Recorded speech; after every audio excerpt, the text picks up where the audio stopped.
Bonjour, c'est Cryptolis, j'espère que vous allez bien. Aujourd'hui, on va parler de NIR, la crypto-monnaie de la blockchain NIR Protocol. Comme d'habitude, c'est une update, donc on l'a fait en deux parties. Une partie fondamentale où on répète ce qu'est NIR Protocol, on voit un petit peu au niveau de l'actu, et ensuite on attaque la partie technique avec les cours, et on se projette court, moyen, long terme pour savoir un petit peu où on en est. Et avant de commencer, n'oubliez pas, si vous voulez me soutenir, c'est très simple, likez et partagez cette vidéo, ça aide beaucoup au référencement. Abonnez-vous si c'est pas déjà fait, et on commence tout de suite sur NIR Protocol.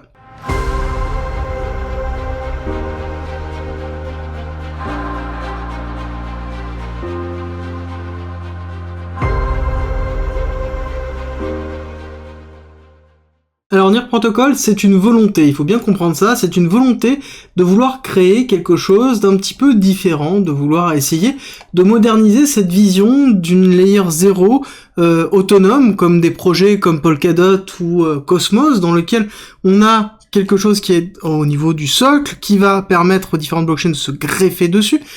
NIR, c'est cette volonté-là, c'est cette volonté de travailler à une layer 0, mais légèrement différente, avec derrière une volonté d'essayer d'apporter de la modernité par rapport à ce qui se fait déjà, avec vraiment une volonté d'être layer 0, mais en même temps, pas que, de vouloir proposer tout un système de framework complémentaire qu'on retrouve un petit peu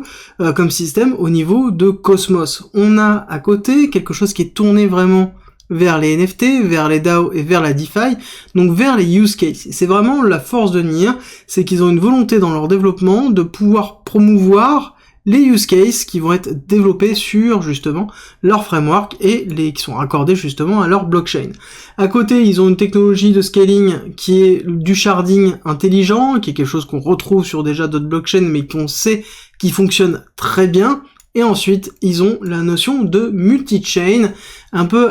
dans ce concept-là de Polkadot et de Cosmos, c'est d'intégrer NIR au niveau de l'écosystème Ethereum et d'offrir une solution multi-chain layer 0 avec justement Ethereum intégré. C'est le principe même de NIR Protocol et justement on retrouve un certain nombre de points comme par exemple le fait que NIR Protocol va reposer sur des blockchains qui sont construites sur son propre SDK, donc sur son propre kit de développement, et on va retrouver notamment Aurora et Octopus. Alors Aurora, c'est son EVM compatible, donc c'est sa blockchain qui permet de porter très simplement des applications qui sont compatibles Ethereum, donc développées en Solidity, sur la blockchain de NIR, d'accord? Donc ça permet d'être très rapide. Donc en l'occurrence, ce sera sur la blockchain d'Aurora, mais aura accès directement à tout ce qui est raccordé à NIR Protocol. C'est le principe même. Aurora, on va en parler un peu après, tout à l'heure, on va le faire tout de suite, tiens, on a un certain nombre d'informations, c'est quelque chose qui a 1 seconde de block time en finalité, avec 2 secondes de finalité,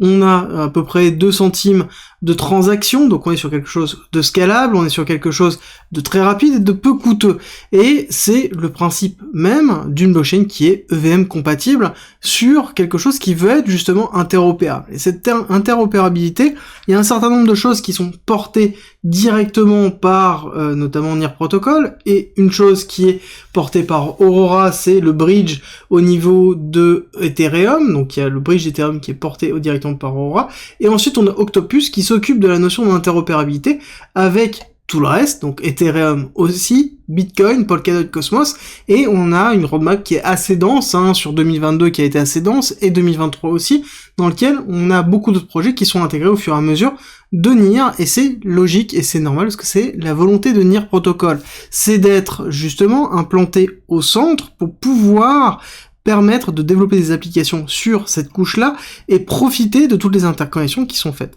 Pour rappel, la problématique actuelle de la mass adoption, il y en a 3. Il y a 1, la simplicité, 2, la scalabilité, et 3, l'interopérabilité. Le fait de devoir avoir tout qui est séparé constamment, ce n'est pas jouable pour tout le monde, et ça justement, la notion d'interopérabilité est importante. La question est-ce qu'on va avoir un système qui va prendre le pas sur tout, ou est-ce que ça va être un ensemble de systèmes interopérables qui vont porter l'ensemble de l'interopérabilité de l'écosystème crypto. Bon, là-dessus, c'est deux visions séparées. Moi, j'ai tendance à voir une pluralité, un peu à l'image qu'on a une pluralité de data centers qui portent justement les serveurs nécessaires pour porter l'ensemble des sites. Et c'est le principe même d'Internet, et je me dirais qu'on irait plutôt dans cette voie-là. L'autre élément important de NIR, deux choses, c'est que NIR Protocol était relativement près de FTX, et donc forcément a pris une grosse claque lorsqu'on a eu justement la chute de FTX, on ira le voir vraiment au niveau des datas, au niveau des charts,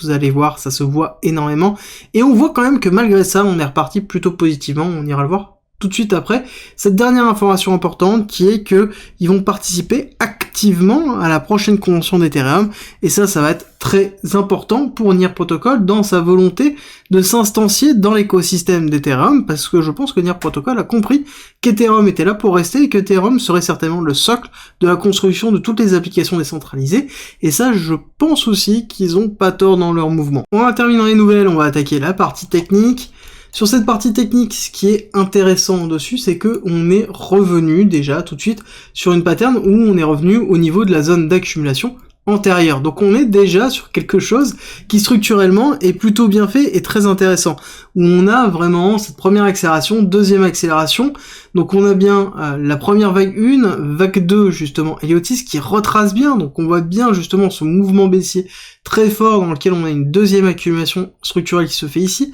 mouvement très impulsif qui s'effectue sur une grande vague 3, vague 4, 5 qui s'est terminé très très vite, on est en weekly, en une semaine on a fait cette dernière vague 5, notamment en janvier 2022, c'est un peu la force aussi de NIR, c'est que ça fait partie des actifs qui, malgré le début du bear market,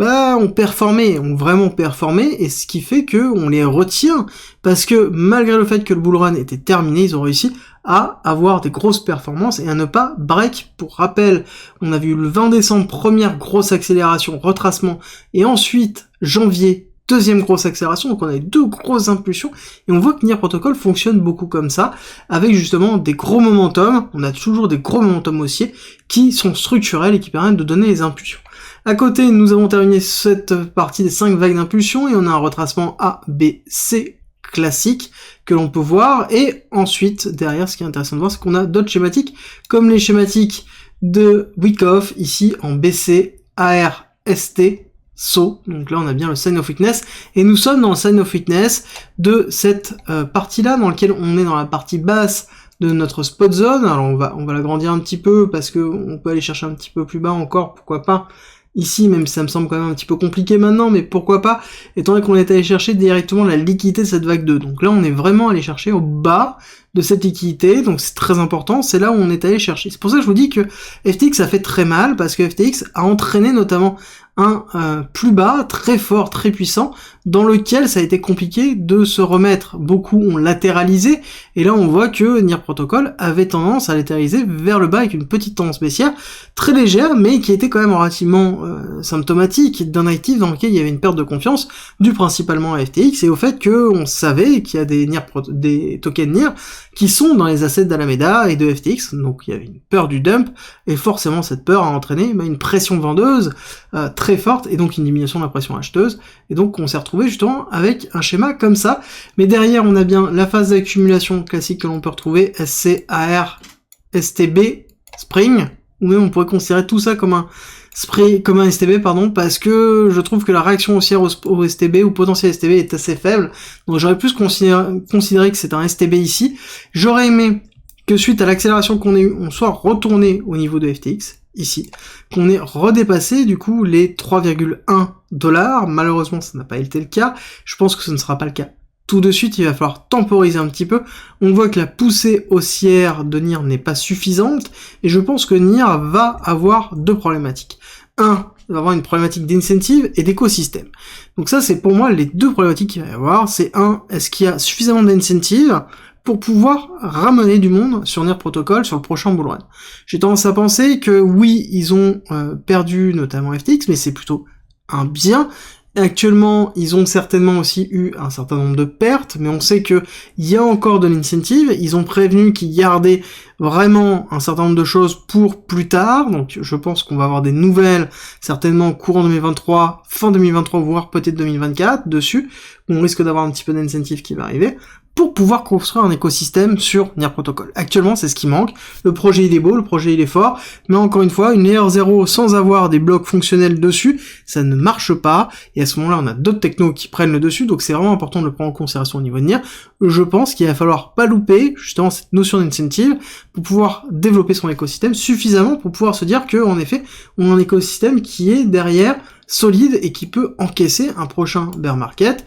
Donc le prochain bull run va être très très important pour Near Protocol, et je pense que ça se jouera aussi beaucoup de ce côté-là. Au niveau de ce que l'on peut viser dessus sur une prochaine grande vague 3, c'est un peu ce principe-là, on a une grande vague 1, grande vague 2 Elliottis, donc on va chercher une grande vague 3 pour un prochain bull run. Grande vague 3, cible théorique, Near Protocol 1.618 à 33-34 $. Là-dessus, c'est vraiment sur une fin de bull run dans lequel on aurait potentiellement une fin de vague 3 dessus. Néanmoins, si jamais on voit que l'incentive n'arrive pas à fonctionner et que l'écosystème n'arrive pas à reprendre le pas, il est possible qu'on se retrouve avec un Near Protocol qui va juste faire un uptrust, donc un UT pour finir cette distribution, avec une prise donc du nouvel ATH, donc du BC, mais du coup on décollerait les 20 $ pour aller peut-être au 21, 22, voire même 23 avec les 10%, le 1-1, et ensuite on ferait peut-être une petite 5 pour terminer derrière pour une validation d'une distribution, donc on aurait luté, lutade, et ensuite un break baissier pour aller chercher plus bas. Donc là, ça va vraiment dépendre de la construction de l'écosystème, et c'est vraiment important pour les blockchains, surtout les blockchains structurelles, comme les blockchains comme Near Protocol, les layers 0, les layers 1 et les layers 2, il faut impérativement de l'écosystème. S'il n'y a pas d'écosystème, c'est-à-dire qu'il n'y a pas d'utilisation de token. S'il n'y a pas d'utilisation de token, il n'y a aucune valeur derrière le token. Forcément, gardez-le en tête pour tous vos investissements, parce que c'est la réalité du marché, et c'est comme ça qu'on détermine si oui ou non un token peut avoir de la valeur. La technologie, c'est une chose, l'utilisation, c'est vraiment le primordial. Avant de se quitter, je vous rappelle que le Discord est en commentaire, c'est gratuit, et c'est un lieu de partage et d'échange autour de la crypto-monnaie, de la blockchain, du trading et de l'investissement. N'hésitez pas à rejoindre justement notre communauté de passionnés, et pour tous ceux qui veulent soutenir la chaîne et le Discord, on a mis en place un premium avec plus de contenu, avec plein de choses, comme par exemple 100 vidéos, 300 pages de formation et de guides structurés autour d'un parcours pédagogique. On y en rajoute toutes les semaines, donc ça grossit toutes les semaines. Vous y retrouverez aussi des stratégies de trading, des stratégies d'investissement, des analyses, des lives hebdomadaires, des briefs quotidiens que j'effectue sur le marché, plein de choses, plein de contenu. N'hésitez pas à nous rejoindre, et je vous mets une petite vidéo en haut à droite pour les curieux. Je vous dis à tout de suite.